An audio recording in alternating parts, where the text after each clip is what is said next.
Assalamualaikum warahmatullahi wabarakatuh. Waalaikumsalam warahmatullahi wabarakatuh. Sudah buka? Alhamdulillah. Kok jawab salamnya kayak rada-rada belum gitu. Saya ulangi nih. Assalamualaikum warahmatullahi wabarakatuh. Alhamdulillah wa syukru ala ni'matillah.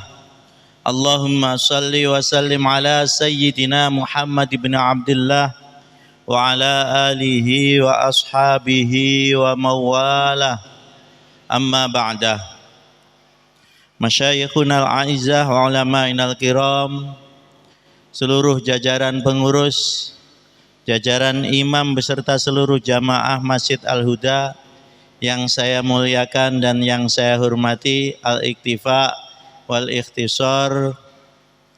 Malam ini insyaallah kultum dari BKMM adalah malam terakhir nggih. Jadi tugas saya, pesan dari pengurus BKMM itu memamitkan, mohonkan maaf apabila kawan-kawan Ustadz Asatid yang pernah ngisi atau yang ada jadwal ngisi namun tidak hadir dengan kesibukan masing-masing, saya atas nama delegasi darinya mohon maaf yang sebesar-besarnya. Mudah-mudahan begitu pula ada kekurangan materi ceramahnya, maksudnya ada kekurangan daripada penjelasan dalam isi-isi penjelasannya, begitulah mohon dimaklumi karena mereka semua memang tidak semuanya setiap saatnya tampil, kadang-kadang ada yang memang hanya setiap bulan Ramadan kita tampilkan. Ini atas nama delegasi dari Dai BKMM mohonkan maaf yang sebesar-besarnya. Itu aja nggih. Jadi nggak usah diisi. Nabi Muhammad Shallallahu Alaihi Wasallam ini malam berapa? Malam ke-25, artinya malam ganjil. Nabi Muhammad Shallallahu Alaihi Wasallam pernah bersabda lewat hadis yang diriwayatkan oleh Ibnu Abbas yang berbunyi, man shalla lailatal qadri, siapa yang sholat di malam Lailatul Qadar, wa yaqra'u fatihatal kitab, dan membaca surat Al-Fatihah, fi kulli raq'atin, di dalam setiap rakaat. Siapa yang sholat di malam Lailatul Qadar, setiap rakaatnya yang pertama membaca surat Al-Fatihah, wa suratal Ikhlas, dan surat Ikhlas, Qul huwallahu ahad, sab'a marratin,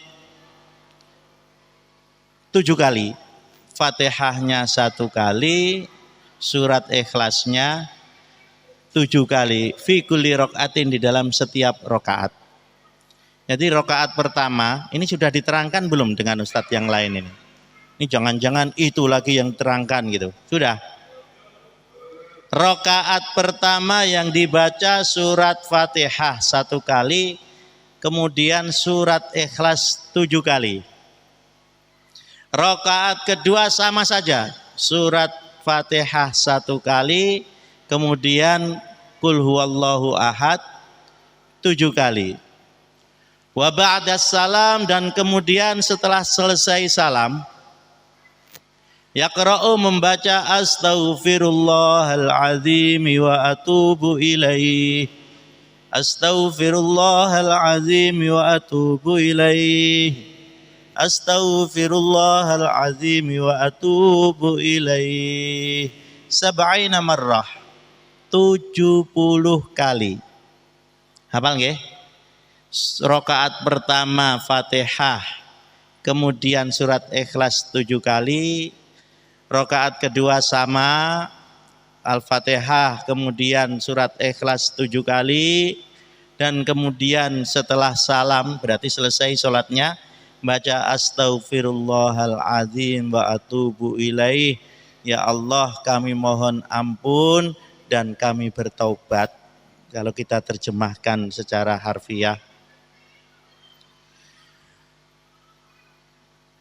La yuqamu min maqamihi illa ghafarallahu an dzunubihi wa li abawaihi. Maka selama dia sholat, selama dia membaca, seluruh dosanya diampuni, bahkan dosa kedua orang tuanya. Seluruh dosa dia diampuni dan dosa kedua orang tuanya. Wa yab'atsullahul malaikata fil jannah yaghrasunal asjar. Dan Allah memerintahkan malaikat di surga untuk menanam tanaman untuknya. Wa yabnunal qusur, dan membangunkan rumah tingkat, membangunkan istana, apa namanya rumah tingkat itu? Loteng. Dibangunkan loteng. Enggak repot-repot bangun loteng. Sudah ada yang bangunkan. Malaikat disuruh oleh Allah membangunkan loteng. Kalau mau sholat di malam Lailatul Qadar atau sholat Lailatul Qadar dengan cara seperti tadi. Wala yamutun, dan tidak akan mati illa ro'a kullu dzalik, kecuali setelah melihat dari semua yang disampaikan tadi. Dan orangnya tidak akan mati sebelum diperlihatkan oleh Allah bangunannya, sebelum dilihatkan oleh Allah pohon-pohonan yang ditanam itu di surga. Makanya ada orang yang meninggal ini dengan tersenyum karena terlintas di atas matanya, terlintas di dalam dirinya, terlihat ada sesuatu yang baik, sehingga pas waktu tersenyum nyawanya dicabut.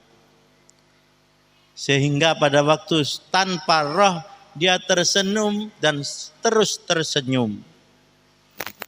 Padahal kalau menurut di dalam kitab-kitab Dako, di dalam kitab-kitab yang menerangkan masalah ar-roh, di situ orang mati itu bagaikan burung pipit yang digoreng hidup-hidup. Bagaimana kira-kira? Sampai ngambil manuk emprit, burung pipit itu, kalau di sini banyak ya burung gereja lah, diambil, digoreng, masukkan di wajan, hidup-hidup. Kayak apa gerakannya? Itu orang mati. Di keterangan lain, bagaikan kambing yang dikuliti hidup-hidup. Dalam keluarnya roh itu. Dalam keluarnya roh ini bagaikan kambing yang dikuliti hidup-hidup. Bagaimana sakitnya ketika kulit kita dirobek secara hidup-hidup. Jangankan seluruh tubuh, terkelupas ketika jatuh sedikit saja, macam-macam obat yang kita siapkan. Kalau seluruh tubuh dikulitin, maka alangkah sakitnya. Itulah rasanya detik-detik keluarnya roh. Tetapi kalau punya amalan tadi, insya Allah bisa meninggal dengan tersenyum. Makanya memandikan orang mati harus berhati-hati, harus pelan-pelan, tidak boleh pakai sikat, kayak sikat mandikan kerbau, enggak boleh. Pakai anduk yang kasar tidak boleh. Karena apa?